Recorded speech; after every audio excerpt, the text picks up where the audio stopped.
കഴിഞ്ഞ കുറേ വർഷങ്ങളായിട്ട് യു എയിൽ ഈ ആർക്കിടെക്ചർ രംഗത്തുണ്ടായിരിക്കുന്ന വളർച്ച എന്ന് പറയുന്നത് സത്യത്തിൽ വിശ്വസിക്കാൻ പറ്റാത്ത രീതിയിലാണ്.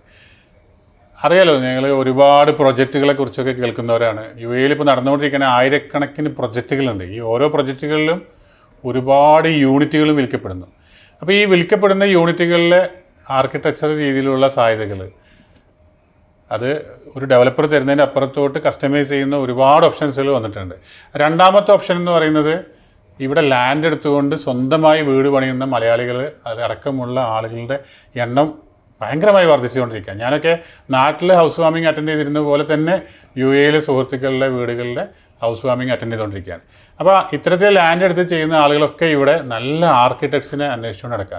നമുക്കറിയാം കേരളത്തിലൊക്കെ നല്ല നല്ല ആർക്കിടെക്ട്സ് ഉണ്ട്, പക്ഷേ യു എയിൽ ഇപ്പോഴും അന്വേഷിച്ചുകൊണ്ടിരിക്കുന്ന ആളുകളെ അറിയാം. അപ്പോൾ ഇൻ്റർനാഷണൽ രീതിയിലുള്ള ആളുകളെ മീറ്റ് ചെയ്യാവുന്ന രീതിയിൽ ദുബായിലേക്ക് നിങ്ങളുടെ ആർക്കിടെക്ചറൽ ഫേം വർദ്ധിപ്പിച്ച് ഇങ്ങോട്ടേക്ക് ബ്രാഞ്ച് കൊണ്ടുവരേണ്ട സമയമാണ് ഇപ്പോൾ എന്ന് തന്നെ പറയാം. അപ്പോൾ അങ്ങനെ ചെയ്യുകയാണെങ്കിൽ നിങ്ങൾ എന്ത് ബിസിനസ് ആക്ടിവിറ്റി ചെയ്യണം, എന്ത് ലൈസൻസാണ് എടുക്കേണ്ടത് ഇന്ന് ഡിസ്കസ് ചെയ്യാം. ഞാൻ റിയാസ് കിൽട്ടൺ നിങ്ങളോടൊപ്പം.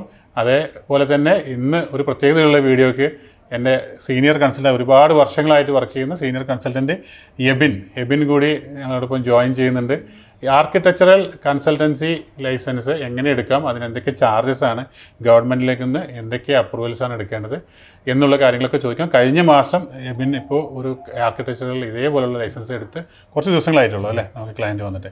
അപ്പോൾ എബിൻ ഇതുപോലൊരു ക്ലയൻറ്റ് ലൈസൻസ് എടുക്കുകയാണെങ്കിൽ നമ്മൾ എന്തൊക്കെയാണ് ശ്രദ്ധിക്കേണ്ടത്, അതുപോലെ എത്ര കോസ്റ്റ് വരും, ഇതാണല്ലോ സ്വാഭാവികമായിട്ടുള്ള ആളുകളുടെ മനസ്സിൽ ചോദിച്ചത്. മെയിൻലി നമുക്ക് വരുന്നത് പറഞ്ഞാൽ ദുബായ് മുനിസിപ്പാലിറ്റി അപ്രൂവലാണ്. സോ ദുബായ് മുനിസിപ്പാലിറ്റിക്ക് തന്നെ സർട്ടൺ റിക്വയർമെൻറ്റ്സ് ഉണ്ട്.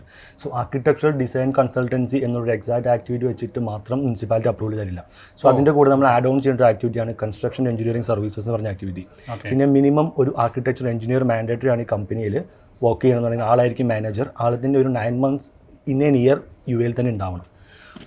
അപ്പം ആർക്കിടെക്ചറൽ കമ്പനി നിങ്ങൾ തുടങ്ങാൻ ഉദ്ദേശിക്കുന്ന സമയത്ത് നിങ്ങൾ മനസ്സിലാക്കേണ്ടത് ഒന്നുകിൽ ഓണർ അല്ലെങ്കിൽ ഒരു എംപ്ലോയി ക്വാളിഫൈഡ് ആയിട്ടുള്ള ആൾ വേണം, അങ്ങനെയല്ലേ? ആർക്കിടെക്ചർ എഞ്ചിനീയർ ആയിരിക്കണം. അപ്പോൾ ആ എഞ്ചിനീയറുടെ സാന്നിധ്യം ലൈസൻസിൽ ഉണ്ടായിരിക്കണം. അദ്ദേഹത്തിൻ്റെ ക്വാളിഫിക്കേഷൻ 9 months അത് വളരെ നിർബന്ധമായിട്ടുള്ളൊരു ഘടകമാണ്.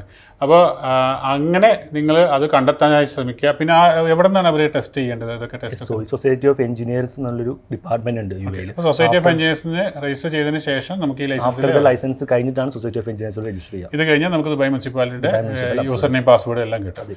അപ്പോൾ ലീഗലി ആയിക്കൊണ്ട് യൂസർ നെയിം പാസ്വേഡ് എടുത്തുകൊണ്ട് ആർക്കിടെക്ചറൽ കൺസൾട്ടൻസി ലൈസൻസ് എടുക്കുന്ന കാര്യമാണ് പറഞ്ഞത്.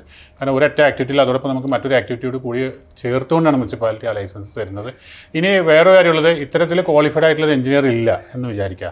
അതുപോലെ നിങ്ങൾക്ക് ഇത് ഫുൾഫിൽ ചെയ്യാൻ പറ്റില്ല. പക്ഷേ നിങ്ങൾക്ക് ഡിസൈൻ മേഖലയിൽ നിങ്ങൾ വളരെ എക്സ്പേർട്ട് ആയിട്ടുള്ള ആളാണ്, അത് 3D റെൻഡർ, അങ്ങനെയാണെങ്കിൽ നമുക്ക് ആർക്കിടെക്ചറൽ പ്രോസ്പെക്റ്റീവ് ഡിസൈൻ പോലുള്ള അങ്ങനെയുള്ള ആക്ടിവിറ്റീസ് വെച്ചിട്ടും ചെയ്യാമല്ലോ. അപ്പോൾ അത്തരത്തിലുള്ള ഓപ്ഷൻസ് ഉണ്ട്. അതുപോലെ മറ്റ് പല ഓപ്ഷനുകളുണ്ട്. അപ്പോൾ നിങ്ങൾ ഒരു ആർക്കിടെക്ചറൽ മേഖലയിൽ വർക്ക് ചെയ്യുന്ന ഒരാളാണ്, അല്ലെങ്കിൽ യു എയിൽ പുതിയതായിട്ട് ആർക്കിടെക്ചർ മേഖലയിലേക്ക് ഇറങ്ങാൻ ആഗ്രഹിക്കുന്ന ഒരാളാണെങ്കിൽ തീർച്ചയായിട്ടും കിൽട്ടൺസിനെ കോൺടാക്ട് ചെയ്യാം. നമുക്ക് അതിൻ്റെ കാര്യങ്ങളെക്കുറിച്ച് വ്യക്തമായിട്ടുള്ള ഫ്രീ കൺസൾട്ടേഷൻ തന്നെ തരാനായിട്ട് ഞങ്ങൾ തയ്യാറാണ്. പിന്നെ അതല്ലെങ്കിൽ നിങ്ങൾ ജസ്റ്റ് നിങ്ങളുടെ റിക്വയർമെൻറ്റ് അല്ലെങ്കിൽ അടുത്ത വീഡിയോയിൽ എന്ത് ഡിസ്കസ് ചെയ്യണം എന്നുള്ളത് ഈ യൂട്യൂബിൽ കമൻറ്റ് ചെയ്യാം, അല്ലെങ്കിൽ ഈ വാട്സപ്പിൽ ഒറ്റ മെസ്സേജ് കൊണ്ട് തന്നെ ഞങ്ങളുടെ കൺസൾട്ടൻറ്റ് നിങ്ങളുടെ മുന്നിൽ എത്തുന്നതായിരിക്കും. Thank you so much. മറ്റൊരു വീഡിയോയുമായിട്ട് വീണ്ടും കാണാം. Thank you Abin. Thank U.